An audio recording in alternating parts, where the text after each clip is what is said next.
तो ये डीमार्ट का एनुअल रिपोर्ट हमने निकाला। सबसे पहले मिलेगा कहाँ से हमें बैलेंस शीट, तो हम स्क्रीनर जैसे किसी वेबसाइट पे जा सकते हैं एंड किसी भी कंपनी के लिए हम सर्च कर सकते हैं। मान लीजिए डीमार्ट को हमने एवेन्यू सुपरमार्ट्स की तरह सर्च करना शुरू किया, तो स्क्रीनर पे तो हमें ऊपर ही यहाँ पे हेडर्स में दिखेगा आपको एक बैलेंस शीट का एक हेडर है जिसमें आप देखेंगे broad spectrum of balance sheet का डेटा आपको मिलेगा। So total liabilities, total assets, they are matching each other, year wise आपको दिए हुए हैं। लायबिलिटीज में आप देखेंगे इक्विटी, कैपिटल एंड रिजर्व जो हमने बात किया था। बोरोइंग्स आपके लॉन्ग टर्म बोरो, ये यहाँ पे क्लासिफिकेशन थोड़ा अलग तरह से है, शॉर्ट टर्म लॉन्ग टर्म की तरह नहीं कर रखा है इन्होंने, बट सारे बोरोइंग्स को एक साथ क्लब कर दिया है। और बाकी कोई और लायबिलिटी अगर है तो ठीक है, मान लीजिए मैंने कहीं से सिक्योरिटी डिपॉजिट ले लिया तो वो मुझे वापस लौटाना है, so that's a liability for me. या मैंने रॉ मटेरियल खरीद दिया, उसका पेमेंट नहीं किया अभी तक, या मुझे कस्टमर ने एडवांस दे दिया। अगर एक तरह से सोचे मुझे जो भी चीज लौटानी है किसी को, वो लायबिलिटी। एंड एसेट साइड में आप देखेंगे फिक्स्ड एसेट हो गए। एक टर्म है CWIP, इस पे हम आएंगे अभी, व्हाट इज CWIP। कुछ इन्वेस्टमेंट्स हो सकते हैं, मान लीजिए मैंने लैंड खरीद लिया या मैंने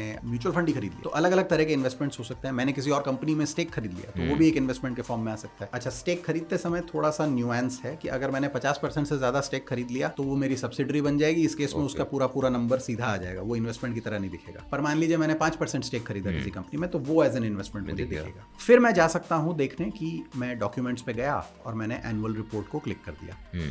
तो अगर एनुअल रिपोर्ट को क्लिक करेंगे यहाँ पे तो ये 2025 का एनुअल रिपोर्ट हमें मिलेगा।